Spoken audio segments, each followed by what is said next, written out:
ফজরের পরে পশ্চিম দিক মুখ করে 3 দিনে একটা আমল করেন, আপনার সব দোয়া কবুল হয়ে যাবে ইনশাআল্লাহ। অভাবে আছেন, ঋণগ্রস্ত, মাথার উপর বোঝা, অনেকে ঋণের কারণে বাড়িতে থাকতে পারে না।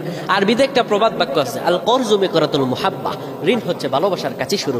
ঋণের কারণে সম্পর্ক নষ্ট হয়ে যায়, বিদেশে যেতে পারতেছেন না, দেশে আসতে পারতেছেন না, ব্যবসা, সব ব্যবসা ধ্বংস হয়ে গেছে। একটা আয়রোজি করবেন, সব ধ্বংস, ব্যবসা প্রতিষ্ঠান ধ্বংস হয়ে গেছে, চাকরি নষ্ট হয়ে গেছে। আপনি আমলটি করুন, 3 দিন করুন, আল্লাহ তাআলা আপনার সব দোয়া কবুল করে দেবেন। সন্তান কথা শুনছে না, আমলটি আপনি করে দেখেন না। ফজরের পরে আপনি পশ্চিম দিক মুখ করবেন। অনেকেই কেবলামুখী হই না, এভাবে ওভাবে আমল করি, এই জন্য হয়তো আল্লাহ কবুল করেন না। কিন্তু আমলের একটা নিয়ম আছে, প্রত্যেকটা জিনিস একটা নিয়ম। কেবলামুখী হয়ে আপনি বিসমিল্লাহির রহমানির রহিম পরে সূরাতুল ফাতিহা 10 বার পাঠ করবেন। সূরাতুল ফাতিহা 10 বার পাঠ করার পরে 3 বার বলবেন আল্লাহ আল্লাহ আল্লাহ।